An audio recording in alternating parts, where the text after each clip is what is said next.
In 1937, the first can of luncheon meat was introduced in the United States. To this day, the world has consumed over 9 billion cans of Spam. If you were to line up all those cans end to end, they would circle the Earth 12.5 times. What was originally created as a solution to food shortages during the Great Depression has since evolved into a globally popular household name processed meat product. Yet, almost no one truly understands it. How was this seemingly ordinary pink can of meat born during the Great Depression? Who created it? And what circumstances allowed it to become a worldwide phenomenon? How is a meat product with a 5-year shelf life actually made? Why is it always shaped into such a uniform, perfectly formed rectangular block? And how has its distinctive salty flavor remained unchanged for nearly a century? Today, Food Truth takes you inside the Spam Luncheon Meat Factory to see how pork shoulder and ham are transformed with spices into one of the world's most iconic processed meats. The story begins in the United States in the 1930s, a decade that left deep scars on nearly every American. The economy had collapsed, and the country was in the midst of a severe financial winter.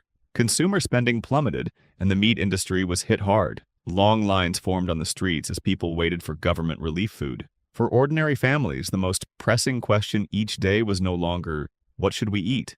But simply, will we be able to eat it all? Meat, once the centerpiece of the American table, had become a luxury for the first time. Against this backdrop, J. Hormel, the owner of a meat processing company, noticed a part of the pig that had long been overlooked by the industry: the pork shoulder. This cut was fatty, coarse in texture, and difficult to store, which made it hard to sell.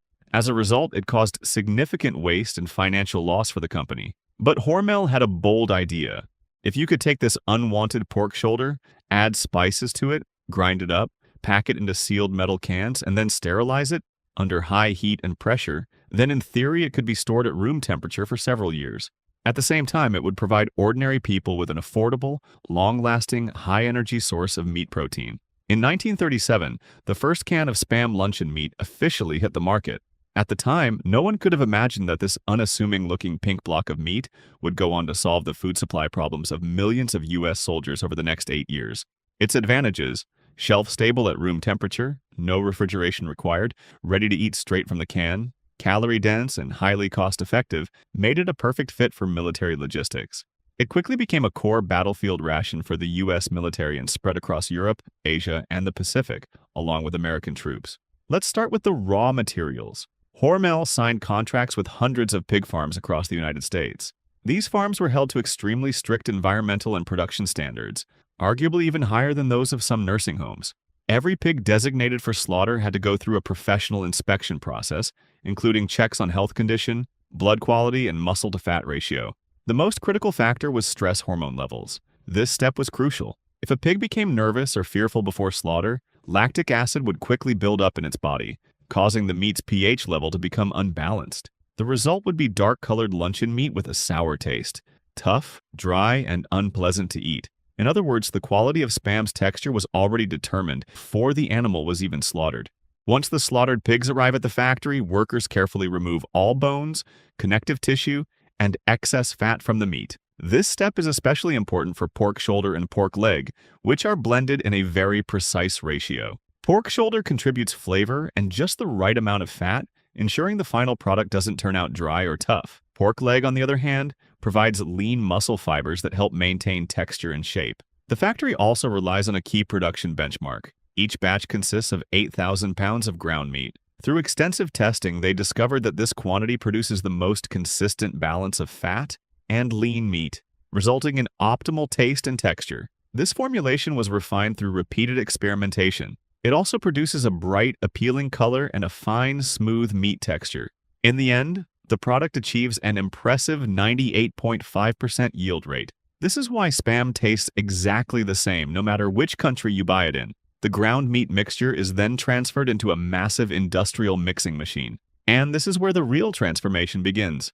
Workers carefully add several key ingredients to the meat mixture in precise gram-level measurements. The first ingredient is ice. Sounds surprising, right? But adding ice to meat is actually a very clever technique. As the mixer spins at high speed, intense friction is generated within the meat paste. If the temperature rises too much, the proteins begin to denature prematurely. This would result in a final product that is soft, mushy, and lacking elasticity. The ice helps control the temperature of the mixture, ensuring the final texture is firm, juicy, and pleasantly springy. The second ingredient is salt.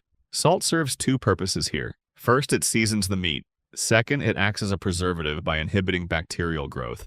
The third ingredient is sugar. It's not added to make the meat sweet, but to balance out the saltiness. More importantly, when the luncheon meat is pan-fried, sugar participates in a chemical reaction known as the Maillard reaction, which gives the surface that light golden brown, slightly caramelized color. The fourth ingredient is water. Its role is to bind all the components together and help keep the final meat product soft and juicy. Next comes the unpublicized spice blend. This seasoning is formulated by J. Hormel himself and has been in use since 1937. Only a very small number of senior executives know the full recipe. Much like Coca-Cola guards its syrup formula, the company keeps this spice blend locked away in a secure vault. Finally, sodium nitrite is added. This is one of the most commonly misunderstood ingredients, yet it is absolutely essential. It is used in extremely small quantities, but its role is critical. First, it completely inhibits the growth of a bacterium called Clostridium botulinum, an anaerobic organism. The toxin it produces, botulinum toxin, is one of the most potent biological toxins known to science. In humans, infection can block neuromuscular transmission, leading to muscle relaxation or paralysis. Because canned foods are sealed and oxygen-free, they are a natural breeding ground for this bacterium. Without sodium nitrite, Spam simply could not be safely stored at room temperature for 5 years.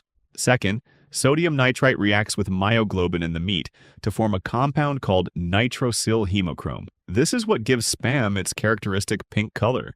Without sodium nitrite, the meat would turn an unappetizing grayish-brown after sterilization. The well-mixed meat slurry is then pumped through sealed pipelines into the canning area. From there, it begins the filling process. The cans used are made of tin-plated steel, with an inner lining of food-grade epoxy resin, designed to prevent direct contact between the meat and the metal. The cans move one by one beneath the filling nozzles, where machines dispense the meat slurry into each can according to a preset weight. The standard serving size of Spam luncheon meat is 12 ounces, or about 340 grams. The variation in each can is kept within a margin of no more than 2 grams. The machine is capable of filling 300 cans per minute. After filling, the cans are sent to the sealing machine. Although this step may look simple, it is actually one of the most critical processes in the entire production line. First, the machine completely removes the air from inside the can, creating a low-pressure vacuum environment. Then, the lid and the body of the can are tightly pressed together to form a double-seamed seal. This double seam requires extremely high precision. The allowable gap for each can is no more than 3 microns. Even the smallest imperfection could allow air and bacteria from the outside to enter, compromising the product's shelf life. Because of this, factories employ dedicated quality inspectors who scan each seam under intense light. Any can suspected of having a defect is immediately sent back for rework. But even after sealing, the cans are still not finished products. At this stage, they are simply metal containers filled with raw meat slurry. The next step is the most intense, and one of the most critical, in the entire production chain: high-pressure steam sterilization. The cans are placed into large-scale high-pressure sterilization units. In essence, these are industrial-sized pressure cookers, each about the size of a small room. Each unit can hold up to 33,000 cans at a time. When the sterilization equipment starts running, the temperature rises to around 250 to 300 degrees Fahrenheit, while the pressure climbs to several times normal atmospheric pressure. In this high-temperature, high-pressure environment, the cans undergo nearly an hour of treatment. During this hour, 3 key things happen. First, the meat slurry is fully cooked. The proteins coagulate under high heat, eventually forming the iconic pink meat block. Second, all microorganisms, including bacteria, fungi, and spores, are completely eliminated. This is the fundamental reason Spam can be stored at room temperature for up to 5 years. The inside of the can becomes a sterile environment, a kind of sealed, clean zone. As long as external microorganisms cannot enter, the contents will never spoil. Third, as the meat expands under heat, some moisture is forced out and forms a translucent layer around the meat block. This layer is actually a mixture of collagen and water from the meat.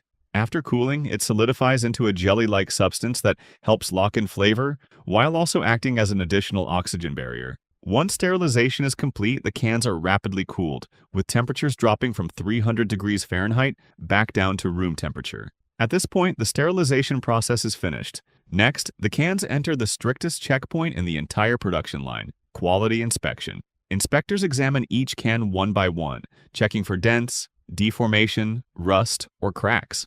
Special attention is given to the previously mentioned double seam, which is repeatedly inspected under strong lighting to ensure absolute integrity. Any product that fails inspection is strictly prohibited from entering the market.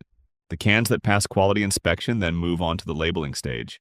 Each label includes the production date, expiration date, place of origin, and ingredient list, presenting all key information clearly at a glance. Finally, the cans are packed into cardboard boxes, printed with the same brand logo, ready to be shipped around the world. From the moment a pig enters the slaughterhouse to the point a finished can of luncheon meat is loaded onto a truck, the entire process takes roughly 48 hours. If Spam was originally created simply to solve food shortages during the Great Depression, then it was World War II in 1941 that truly propelled it onto the global stage.